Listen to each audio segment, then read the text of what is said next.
many fans of the lost 1960s episodes of Doctor Who will be familiar with, and not in the least ungrateful for, the work of a small, bespectacled man who, in 1947, developed a unique technique for preserving still images of live television shows. For had it not been for John Cura, there would be very little evidence left of the wiped episodes of the cult science fiction series. Unfortunately, there is also very little evidence left of Cura's earlier work, but what does survive is worthy of special mention, as it is another sorry tale of how a piece of British television history has been lost forever. On the 7th of June 1946, after almost 7 years off the air, the BBC resumed its television service to the British people following the Second World War.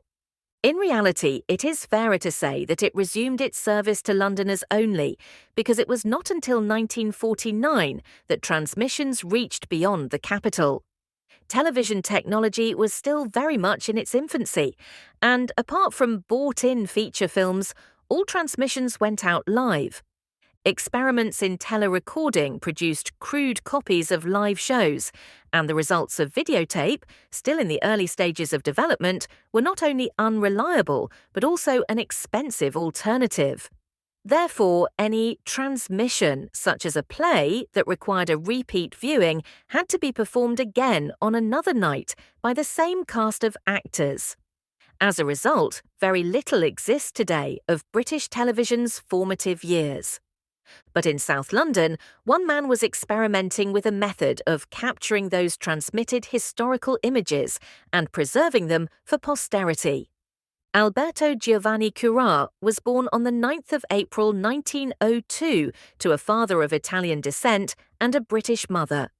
By 1947, at the age of 45, Alberto, who had by now adopted the more English-sounding name of John, had developed his own camera to capture images directly from a television screen as programs were being transmitted. Although they were taken from low-tech 405-line images, these Tele-Snaps, as Cura dubbed them, soon became much sought after by newspapers and magazines, and many publishers beat a path to his home at 176A Northcote Road, Clapham. By October of that year, Cura felt confident enough in having perfected his photographic method to write to the BBC requesting permission to use the photographs for commercial exploitation. The letter caused great consternation within the corporation, as nobody knew exactly what the legal position was. To this day, the BBC still has on file a large number of internal memos from its legal department to none other than the Deputy Director General, who eventually replied that Cura was granted clearance to take these photographs only at the request of the stars themselves, and only for the purpose of selling the pictures back to them. There was also a request not to make any reference to the corporation on or in connection with the photographs. By the 1950s, Cura had built himself quite a lucrative business, and it began to cause unrest among the BBC hierarchy, as Cecil Madden pointed out in an internal memo. I don't know if you have heard of the activities of this man, but I gather he photographs almost everything that appears on the television screen, and then writes to everybody suggesting they buy copies at thumbnail sizes which can be enlarged. Cura must be making a splendid lot out of it. He has discovered a business with almost no overheads and an inexhaustible supply of buyers. By this time, Cura was producing and selling his inexhaustible supply of pictures to newspapers and magazines around the world. When the Oxford boat crew sank during the 1951 university boat race, Cura's Tele-Snaps were the first images to be published of the event. By now, even BBC producers were becoming aware of the benefits of Cura's photographs. As producer Mary Burrell-Davis recalled, "The staff found it a very useful service. If you were doing a live broadcast, you didn't really know what the result was. But you could sit down afterwards, look at the Tele-Snaps and think, that was a good camera position, or that was a rotten camera position."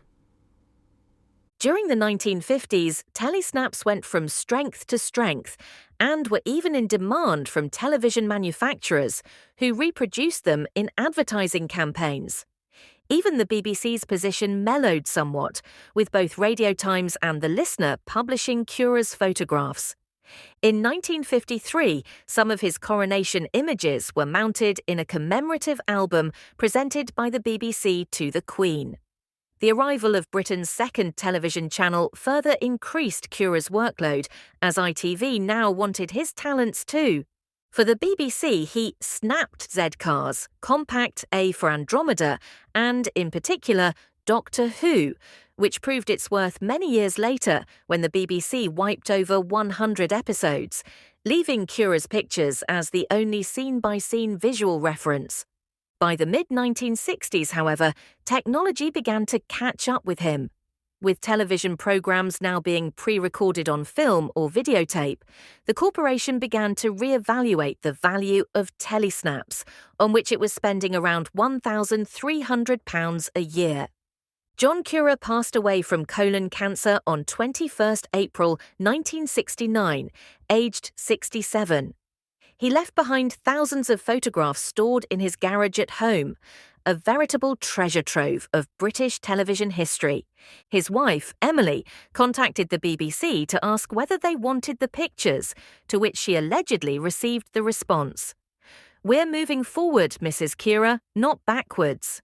So incensed and upset by this reply, she destroyed every last one of them.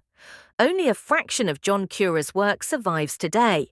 Much of his Doctor Who material survives, while others are held privately by artistes and producers for whom he worked.